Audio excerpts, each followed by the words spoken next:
Now,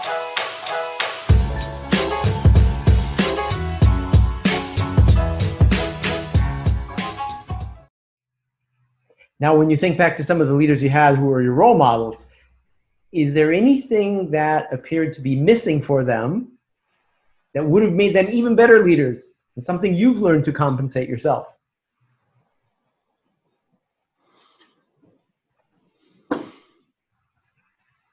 So I think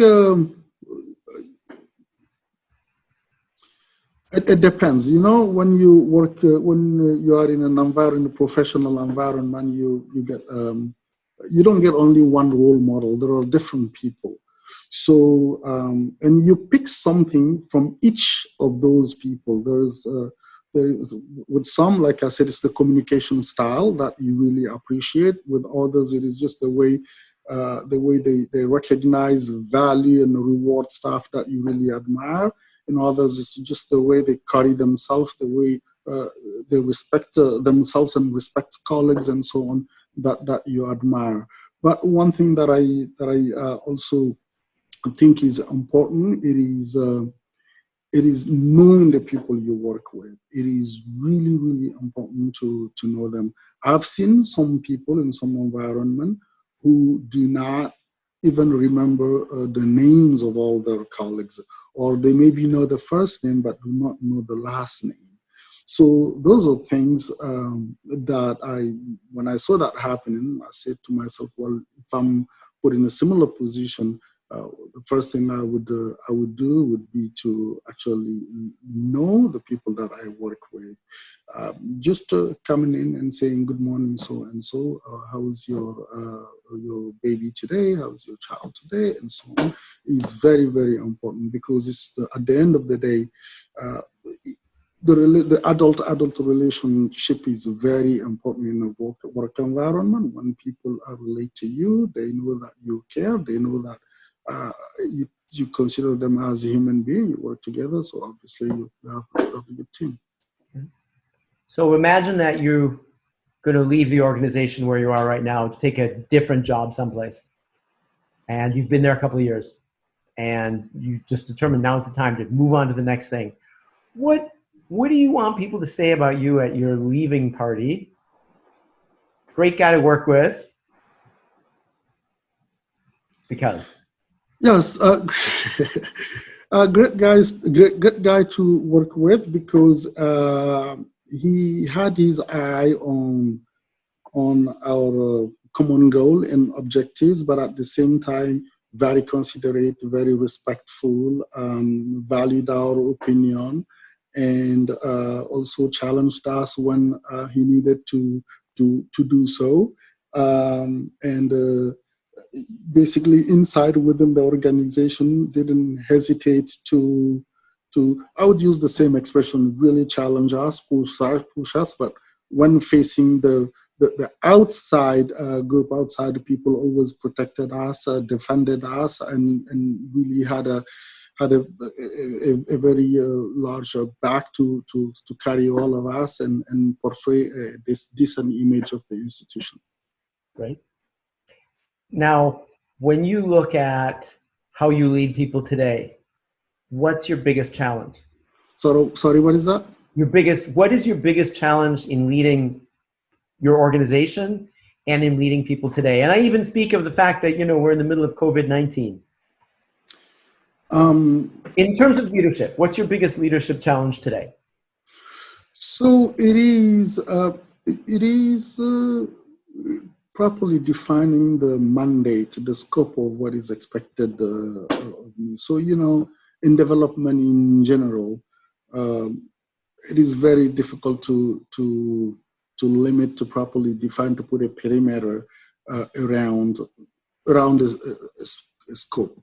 So every time you get on it, whether it is in the health sector, it is in agriculture, rural development, education, whatever, the needs are so great that it is really challenging to limit the perimeter. So the consequence of that is, as we continue to work and implement our program, so expectations are ever growing, and the resources do not necessarily follow. When I say resources, you don't necessarily have all the financial resources that you need to do everything that you need, and also you have, the consequence of that is not being able to be adequately staffed to do everything that you do. So you work with the team that you have that is already doing a great job, but that is overstretched.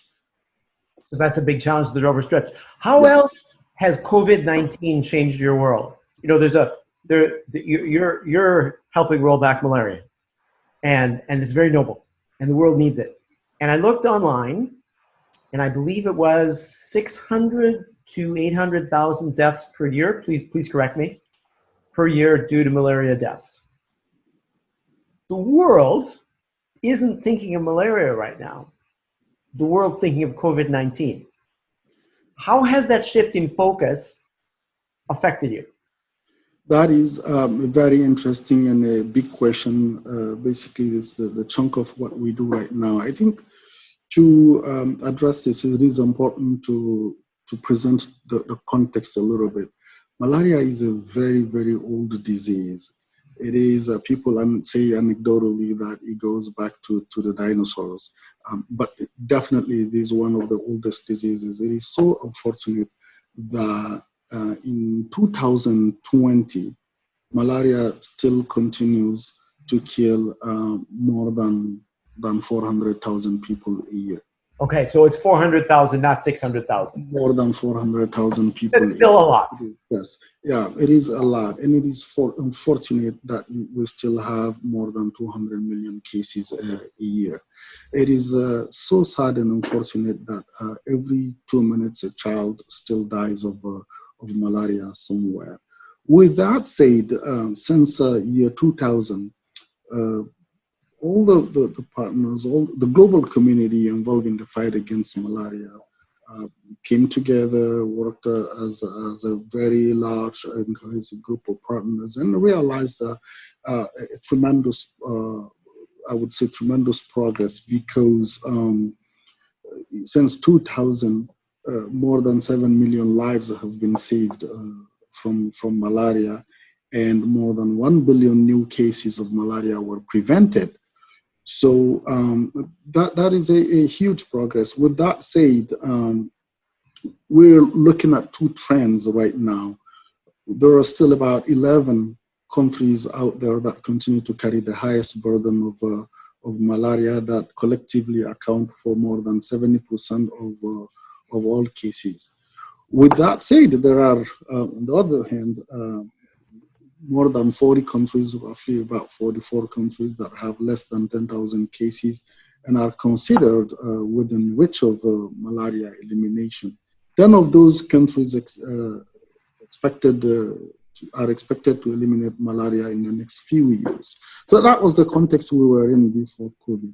When COVID came in, we needed to understand exactly what the consequences would be, what the impact of COVID on malaria would be. So you might have heard of the modeling that WHO did that showed that we could see, unfortunately, the number of death cases doubling to around 800,000 cases. 800,000 deaths in 2020 if COVID-19 was not properly managed and handled. So that's really, really, really scary. So that's, malaria is therefore then a large comorbidity factor. Yes, there are a number of considerations there. So just to summarize some of the consequences. One, the beginning, we were looking at potential disruptions in global supply chain that ensured continuous and regular availability of quality malaria prevention and treatment products. And also malaria interventions in countries where I would say sidetracked at the beginning. They were forgotten a little bit. And when I say malaria interventions, all these prevention interventions, insecticide-treated nets distribution campaigns, indoor residual spray campaign, and malaria seasonal chemo prevention, and so on. All these interventions were being forgotten because COVID-19 was an emergency and the focus completely shifted there.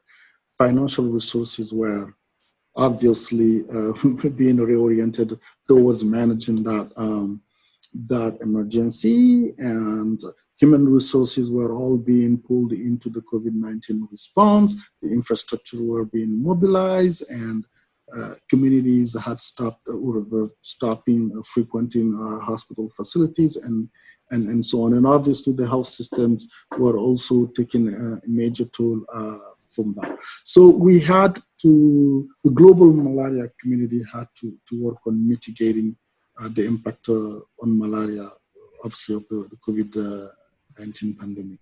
So what would 3 things be right now you're most proud of doing since COVID started? So to mitigate the impact of COVID-19 on malaria, we intervened at 3 different levels. When I say we, I'm talking about the global malaria community. So at the political level, at the technical level, and at the operational level. At the political level, we actively advocated for continuous availability of prevention and treatment tools for malaria. We also advocated for debt relief arrangements with the development banks and bilateral donors. We reached out to ministers and senior political leaders to advocate for the continuity of planned malaria interventions.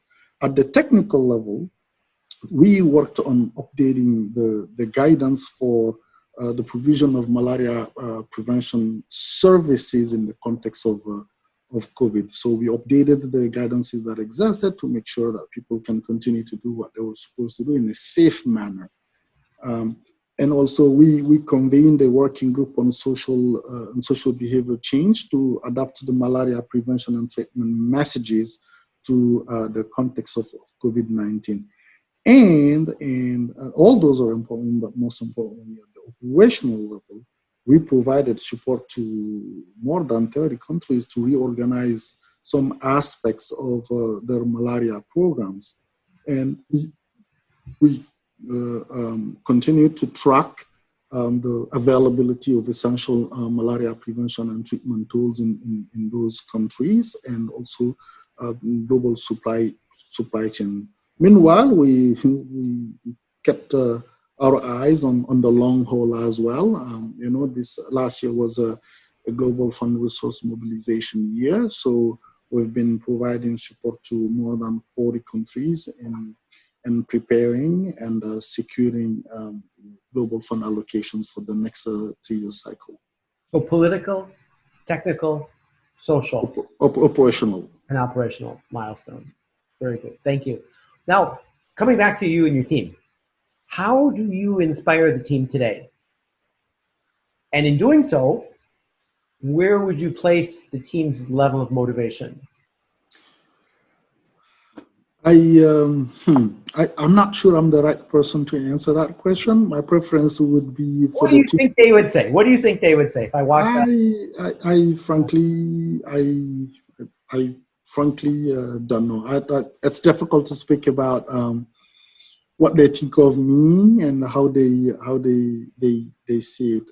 But I can tell you that all these things that we've talked about, from my reading, from my perspective, seem to be working. So when I joined, I focused on really sort of strengthening the dynamic and relationship within the team. It was already good. It was a good spirit, but just making sure that continues, making sure that people enjoy coming to work. Like I said, I'm not a micromanager. I passed that already. I'm not the kind of person who would come and stand behind someone's computer, open your screen, what you have on, and so on. So I hold people accountable for what they committed to do and what they are expected to do. And so far, really, that is happening, actually beyond expectations overall. So let me just do a proxy sort of opinion to answer your question. Looking at what we were able to do up until now in the context of COVID-19, I would say my reading, the team is motivated. Otherwise, they wouldn't have accomplished what they did. And again, I just see myself in that process as a facilitator, as an enabler, because they're the ones that actually do the job. And I'm really, really proud of them and proud of what they've done and what they continue to do.